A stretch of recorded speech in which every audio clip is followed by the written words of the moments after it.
Good afternoon. We are very close to downtown Cincinnati, which is right there. And this is the famous Elsinore Arch. Now, the Elsinore Arch is a National Registered Historic Structure and was inspired by Elsinore Castle of the Shakespeare play Hamlet.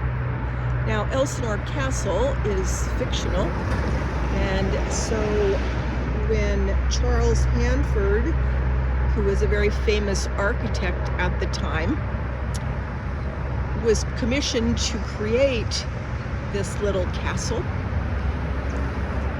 he was free to decide what it was going to look like. So he decided on a square arch and a round arch, which is a Norman style. And this beautiful castle was paid for by the Cincinnati Waterworks Company, which is still in business today. And the castle was finished in 1883. This was obviously late Victorian, and the Victorians, Cincinnati was a very wealthy city, and so the Victorians definitely put a lot of money and time into whatever they created. And Cincinnati, I think, has a castle culture because of the love affair of the Victorians with England and the castles of Europe.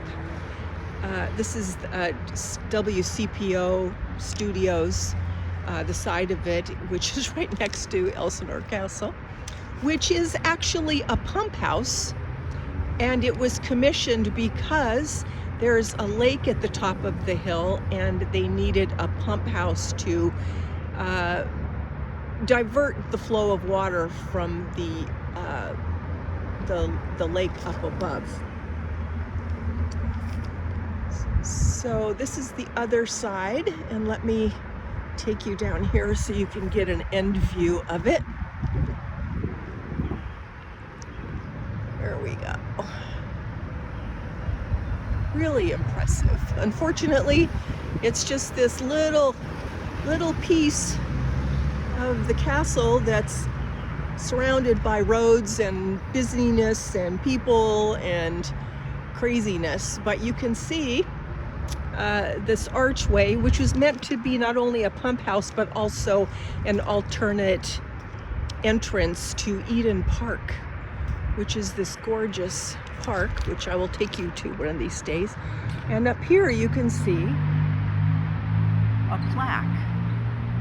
It says AD Elsinore 1883. Now I'm going to turn around, and in back of us there is also a staircase, which is rather steep, and it was made to go all the way up the hill to the Cincinnati Museum of Art. And it is quite steep, and therefore ended up not being used very much. If you can imagine going up these steep steps in Victorian dresses, those ladies had just yards of fabric on themselves, and it would have been hard enough to go up this in jeans like I am today, much less a long dress with yards and yards of material in it. So this was not a popular way to go to the Cincinnati Museum of Art, but it was certainly one way. So this is very much a piece of Victorian history in Cincinnati, and it's really, really lovely. So I thought that you would all enjoy seeing this. And I will also, on another trip, take you to Eden Park, which is also gorgeous. And you can see here is the whole little castle, which is really just a very fancy archway, and there are pipes below now, but it's not really used as a pump house any longer. And the city of Cincinnati stores things in here, so it's not open to the public, and they still use it, but in a very different way. So thank you for coming along with me on this little tour, and I will see you on the next one.